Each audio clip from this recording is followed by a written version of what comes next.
Ok, vamos começar aqui com a aula 24 da disciplina. E nessa aula 24 a gente vai começar, bem, basicamente a gente viu até agora ordenação, busca, falamos um pouco de complexidade, a gente vai retomar um pouquinho sobre esse tópico ainda de complexidade, falamos sobre hashing, legal? Bem, o Ângelo vai nos ajudar nessa gravação.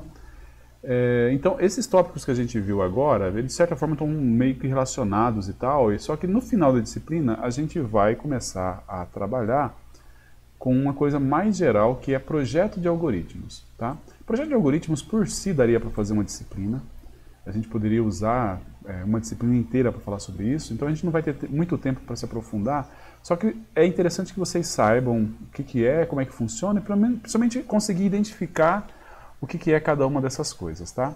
Então, o que nós vamos ver? Bem, você consegue... Dá para ler a tela, Ângelo? Dá, dá.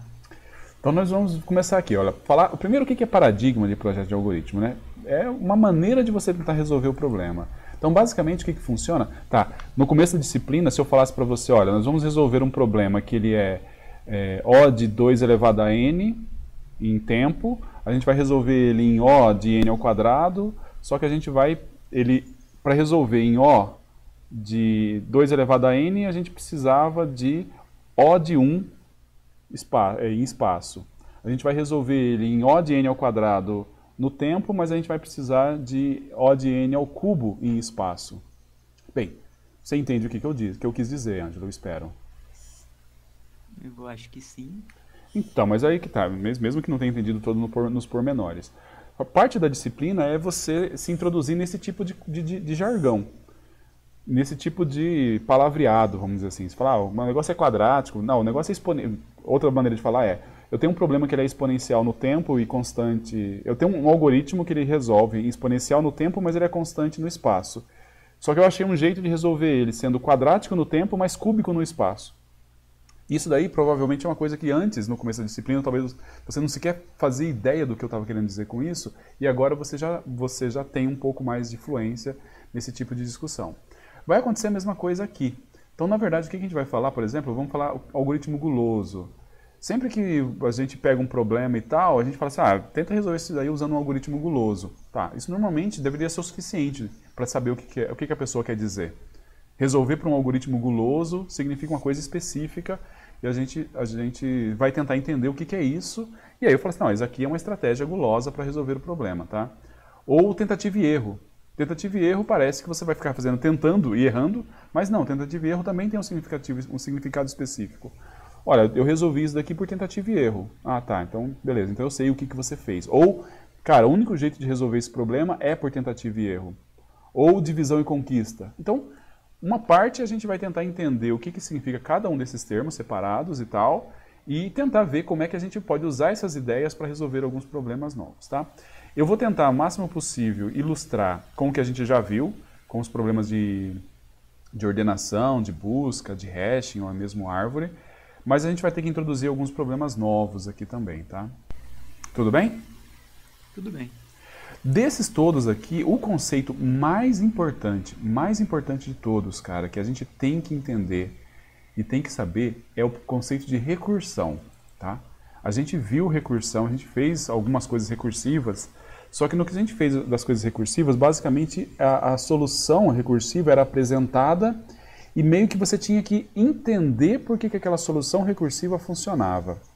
Agora a gente vai ficar numa situação onde a gente vai ter que tentar bolar uma solução recursiva para o problema. Por que isso é importante? Porque a recursão ela é necessária para a gente entender, no mínimo, esses caras aqui, ó. Tentativa e erro, divisão e conquista e programação dinâmica, eles só fazem sentido se a gente entender muito bem como é que funciona a recursão. Eles são uma estratégia especial para alguns casos de problemas que você tem uma solução recursiva, tá? Então a gente vai gastar um tempinho falando de recursão antes de ir nos outros. Bem, já adiantando de todos esses, o que eu acho mais legal, que a gente normalmente, que você pode passar batido, é programação dinâmica, tá? Guloso, um dia você vai implementar um algoritmo guloso, mesmo sem saber que isso daí é um algoritmo guloso. Tentativa e erro, cara, às vezes você vai fazer um tentativa e erro mesmo sem saber que você está fazendo tentativa e erro, tá? Agora, programação dinâmica, Se você, se você não estudar programação dinâmica, dificilmente aquela solução vai te ocorrer. Dificilmente você vai pensar, pô, esse aqui eu vou resolver como programação dinâmica, tá? Então, de todos eles aqui, eu acho que é o mais legal de falar ou de ensinar para vocês, tá bom? Tudo bem? Tudo bem. Alguma dúvida? Por enquanto, não. Alguma certeza? Também não. Tá bom. Eu vou fazer o seguinte agora, nós vamos começar falando sobre indução, tá? Indução é o mais simples de todos, a gente vai passar rapidão por ele. Deixa eu só ver como é que tá aqui de tempo no vídeo. Deu 5 minutos, eu só vou pausar, acender a luz e a gente já volta. Tá, então o que nós vamos ver? A primeira coisa é tentar ver o que é uma solução por indução. Tá, primeira coisa, a palavra indução, você conhece a palavra indução de algum outro contexto? Matemática, indução finita? Exatamente. Na matemática a gente fala bastante de indução, né? O que nós temos de indução na matemática? Você lembra de algum exemplo de indução? Na verdade a gente usa normalmente a indução para provar coisas na matemática, né? Provar, sei lá, séries. Provar séries, provar que a soma dos elementos de 1 até n é igual àquele negócio e tal, né? Então basicamente a gente usa indução. A gente usa bastante indução no contexto matemático, mas a gente usa indução para programar também, tá? É isso que eu vou tentar mostrar para vocês. A gente usa indução basicamente o tempo todo, cara, quando a gente está programando. Sempre que você faz um for, e faz um for bem feito, a técnica que você está usando para aquele for funcionar é indução, é indutiva. Vamos lá. O que a gente vai fazer aqui? Bem, eu vou fazer um programinha bem simples, soma de números, tá? Então, eu não preciso fazer muita coisa aqui. Imagine que eu tenho um vetor, não, o vetor é o vetor A, que ele tem n elementos, tá? Então não vou nem fazer o programa porque o negócio é bem simples realmente. E o que a gente vai fazer? A gente vai fazer a soma de todos os elementos que estão em A. De alguma maneira eu inicializei aqui. Inicializei o A e o N, certo? Então eles estão inicializados, não interessa como que eu fiz, tal. Agora o que eu quero fazer? Eu quero calcular a soma dele. Como é que a gente faz isso, Ângelo? Bem trivial, né? A gente cria... Você faz um for. Sim, a gente cria um acumulador do lado de fora, né? Vamos chamar aqui de soma, começa ele com 0, faz um for, né? Do i, eu vou colocar o i do lado de fora, daqui a pouco você vai entender por quê. Vou colocar o i do lado de fora, poderia ser dentro também, mas eu vou fazer o acumulador com o i recebendo 0, i menor ou igual a n, i mais, soma mais igual a i, e aí no final aqui o soma é a resposta. Concorda? Não. É i? Não. É aí, né? Ah, perdão, é aí. Muito bem. Então já ia errar. Olha, eu acho que o run codes, eu não ia passar no run codes, entendeu? Se eu tivesse só uma chance de depois de entregar, teria rodado aqui. Mas é isso, né? Sim. Não Sim. vejo muito problema. Uma coisa que a gente pode fazer também é assim, ó, não é recomendado, mas fica mais fácil de demonstrar a parte da indução. Se eu fizer isso, você concorda que vai funcionar do mesmo jeito, né? Uhum. Tá, beleza. Agora, por que isso daqui é uma indução? Porque na prática, o que você está dizendo é o seguinte, ó. Você está dizendo que nesse momento aqui, soma é... bem, eu vou colocar uma outra variável aqui, porque senão vai ficar ruim de falar. Porque eu vou falar que soma é a soma. Vou falar, S é a soma dos i primeiros números. Você concorda? Nesse ponto aqui, na linha 9. Concordo. Quantos números... Qual é o valor de i? 0. 0. Qual que é a soma de 0 números? 0. 0. Beleza, então nesse momento aqui está correto. Aqui, nesse momento aqui, o que eu tenho? Ah, tá, eu vou fazer outra coisa. Bem, vou fazer outra coisa que daí fica mais fácil de explicar ainda, tá? De novo, esse daqui, o que a gente está fazendo é só transformaçõezinhas simples que não muda nada no programa, é só porque fica mais fácil da gente entender por que isso é uma indução. Ninguém precisa programar desse jeito, você programa do outro jeito, principalmente porque como é muito simples, a gente consegue entender o que está acontecendo, não é só para mostrar que isso é indução. Aqui, o i aqui ele está valendo 0, eu poderia até dizer assim, ó, dos 0 primeiros números. Aqui eu posso dizer o seguinte, nesse momento, S é a soma dos i primeiros números. Certo? Certo. Na verdade, isso aqui só é certo se eu tiver feito tudo corretamente. Porque o que eu tenho que provar? Eu tenho que provar que quando eu chegar aqui, S é a soma dos i mais 1 primeiros números. Concorda? E quando eu fizer isso, é verdade. Se ela é verdade, eu posso incrementar o i, e aí quando eu voltar aqui para a linha 11, vai ser verdade de novo. Uhum.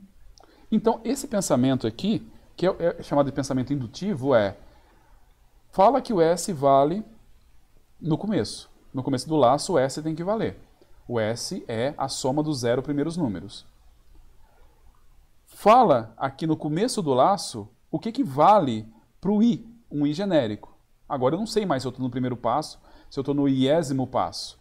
No iésimo passo, eu assumo que o S é a soma dos iésimos primeiros números. Aí eu faço 12, faço o passo 12.